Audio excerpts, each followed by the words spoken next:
curlies. Today I'm going to be sharing some tips on how to successfully use your Denman D3 and the different ways that you can use it. And hopefully, if everything goes to plan, if my hair cooperates, then we will be comparing the results from the different techniques that we do today.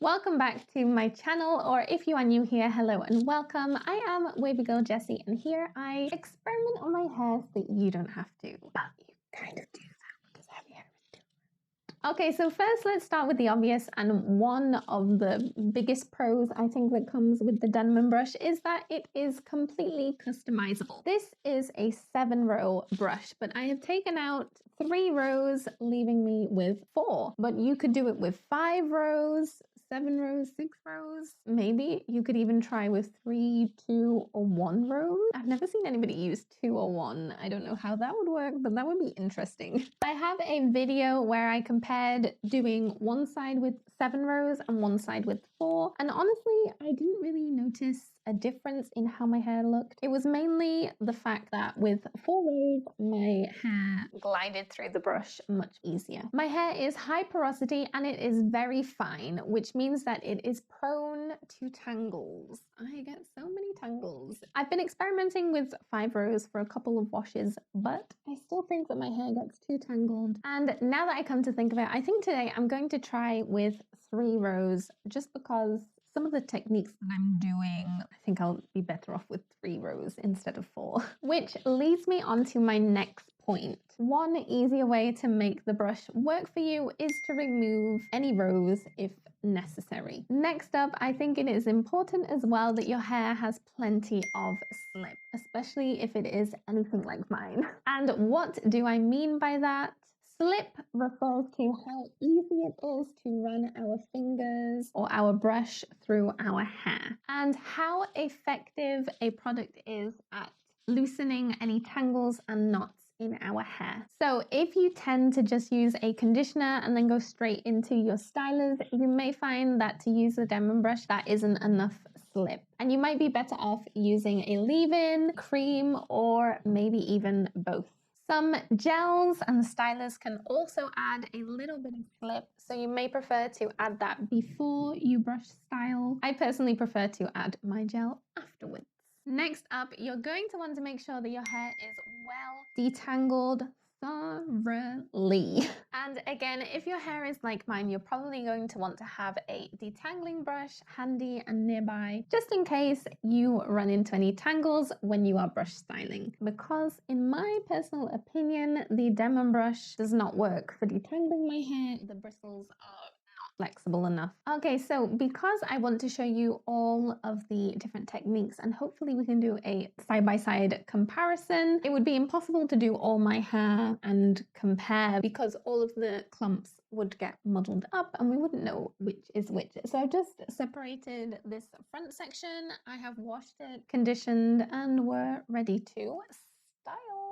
Okay, so for the first section, I am taking a horizontal section. This is the technique I was originally using when I started to brush style. You take a section, start at the root, brush out, creating some tension with your hand and kind of flick the brush under. Then give the clump or clumps a bit of a shake and scrunch to encourage your curl pattern. This next technique is similar to the last technique, only this time you're going to take a vertical section. The same again, from the root, curving the brush, adding tension with your hand and flicking out. Now, with this technique, you can either go away from your face, towards your face, or alternate. Alternate directions gives a more natural effect.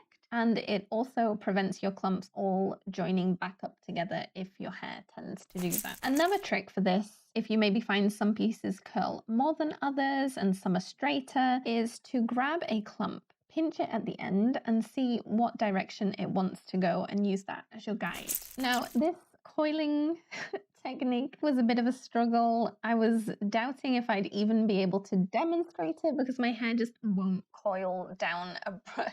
It gets so caught, it gets so tangled, but I kind of managed to do it anyway.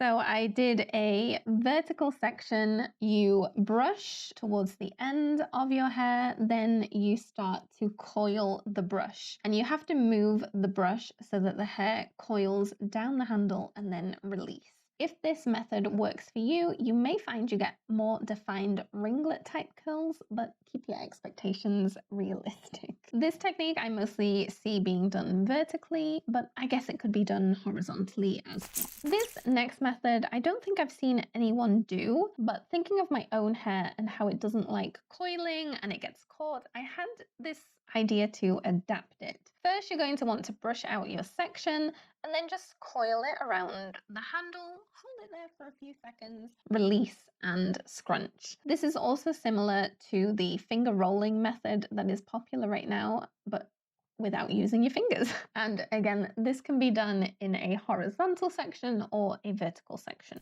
The next technique is another one for if coiling doesn't work on your hair. Brush out your section, and then as your brush gets towards the end of your clump, start twirling. I haven't tried this before, and I'm thinking this could be really time consuming if you did it on all of your hair. So maybe this would be better to do on random curls here and there, maybe just on the top layer and the layers framing your face.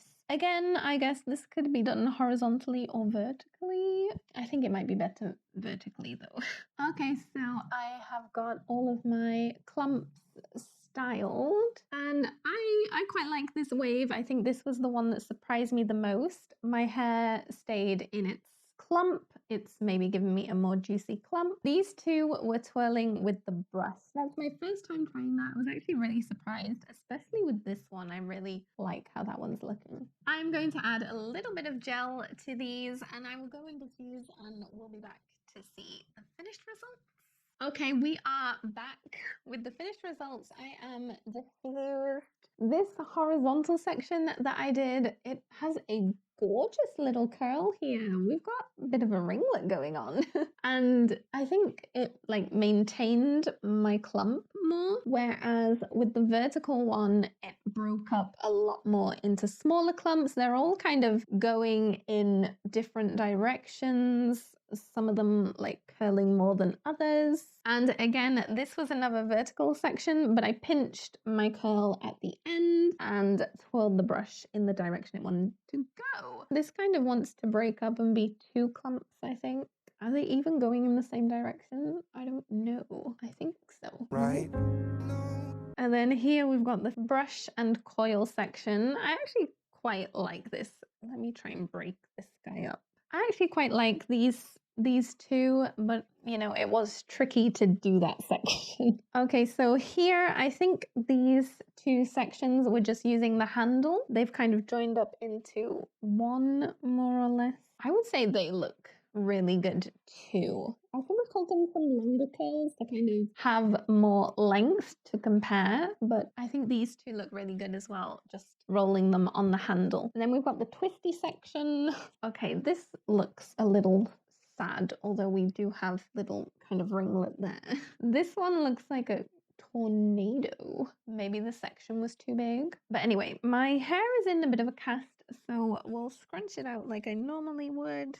Okay, so what do you guys think of all the different sections? I think the winner has got to be this little guy. I love this curl. That's so pretty. I would say this one out of all of my clumps looks the most uniform. It's in a really nice clump and it's kind of curled the most. We've got like a mixture of definition in there. Some of the clumps are kind of like breaking up a bit, whereas this one I think is a winner.